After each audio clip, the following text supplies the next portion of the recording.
The cops showed up at my cabin in the middle of the night, blue and red lights flashing across the lake like broken glass. Karen, the HOA president, pointed straight at me and screamed that I was trespassing on my own property. But when I bent down and brushed pine needles off the ground, revealing a survey marker under her feet, everything changed. And it uncovered a secret so big it nearly tore the whole neighborhood apart. Act 1. The Spark. I should probably back up. My name's Mark, and earlier this year I bought a small cedar cabin on Lake Silver Pine. It wasn't fancy fresh coat of oatmeal-colored paint, new porch swing, my dog Baxter snoring on the deck, but to me and my 8-year-old daughter Lily, it was paradise. We wanted peace, a community, a place where the air smelled like pine instead of car exhaust. What we didn't know was that this place came with a self-appointed Queen Karen. She was the HOA president, and she loved to wave around rules the way a traffic cop waves a whistle. Within weeks of moving in, she was already mailing me fines, mailbox too tall, wrong paint color, wildflowers are a liability.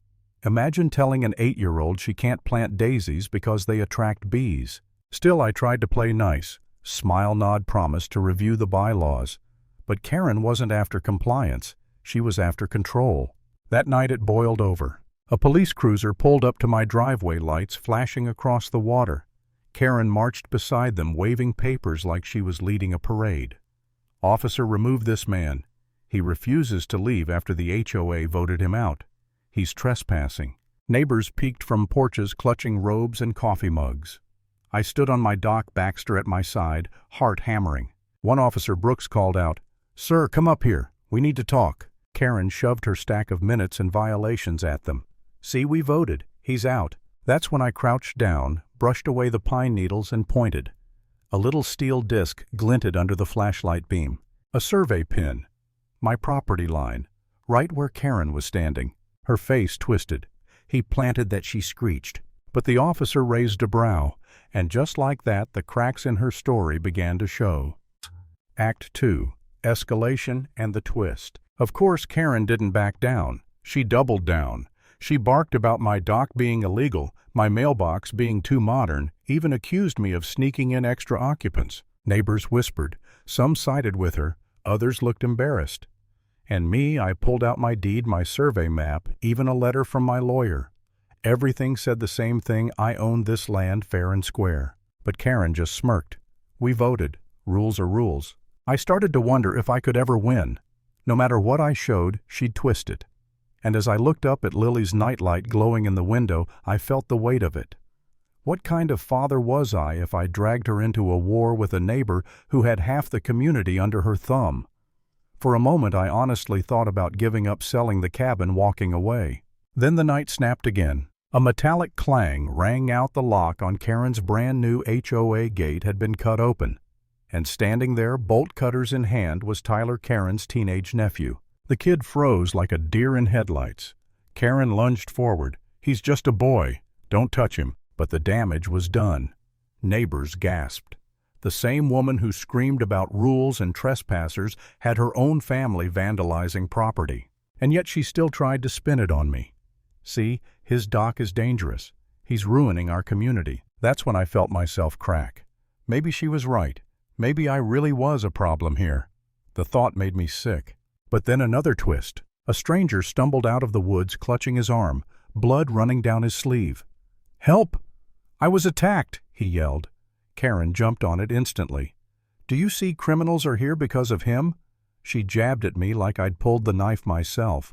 Something about the guy's performance didn't sit right. His shirt looked torn long before he ever showed up. His groans got louder the second the ambulance arrived, and then I caught it on my porch camera. Karen, signaling him from the path, waving him forward like an actor in a play. My jaw clenched. She hadn't just been bossy, she staged an entire fake assault to frame me. And if you think that's bad, hold on. Because the real storm was only just rolling in. Act 3.